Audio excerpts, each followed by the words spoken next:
Jio FSM app Jio FSM app எப்படி use பண்ணுறது அப்படின்ற முழு விவரத்தை இந்த வீடியோவில் பார்க்கலாம்.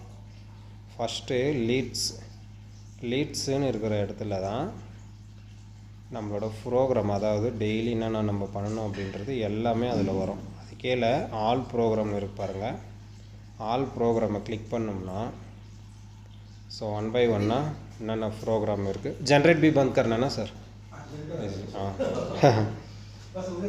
ஆல் ப்ரோக்ராமை கிளிக் பண்ணோம்னா 1 2 3 மூணாவது இடத்துல இருக்கிறது ஆர்ஆர் ஷார்ட் ஃபார்மில் சொல்கிறேன், ரீசார்ஜ் ரிமைண்டர். இந்த ரீசார்ஜ் ரிமைண்டரை கிளிக் பண்ணி தான் அதில் இருக்கிற ப்ரோக்ராமை வந்து பேசணும். ஓகே, இப்போது லீட்ஸ் பக்கத்தில் ஃபாலோ அப்னு இருக்குது. ஃபாலோ அப்னால் நம்ம வந்து லீட்ஸ்லேருந்து எதுவும் அட்டன் பேசுகிறோம், இல்லை யாராவது எடுக்கலை ஃபோன் அப்படின்னா ஃபாலோ அப்பில் போட்டு வச்சுக்கலாம். இப்போ லீட்ஸ் பக்கத்தில் ஃபாலோ அப்னால் ஒன்றும் இல்லை, லீட்ஸ்லேருந்து ஏதோ ஒரு நம்பர் கால் பண்ணுறோம், எடுக்கலைன்னா ஸோ ஃபாலோ அப்பில் போட்டுக்கலாம். ஓகே, ஃபாலோ பக்கத்தில் நாட் ரீச்சபிள், என்ஆர்னா நாட் ரீச்சபிள்.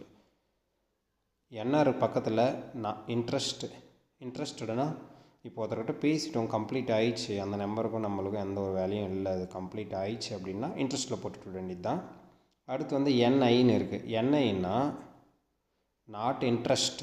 ஃபோன் கால் எடுக்கலை அப்படின்னா நாட் இன்ட்ரெஸ்ட்டில் போட்டு வச்சுக்கலாம். ஓகேங்களா.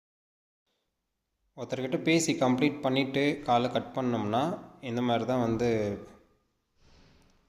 டிஸ்பிளே ஆகும். ஸோ இதில் செலக்ட் பண்ணி இன்ட்ரெஸ்ட்னு கொடுத்து சப்மிட் போட்டோம்னா அது சப்மிட் ஆகிடும். ஸோ இந்த மாதிரி தான் லீட்ஸ்லேருந்து ஒரு நம்பராக பேசி இன்ட்ரெஸ்ட்டில் போட்டுவிடணும்.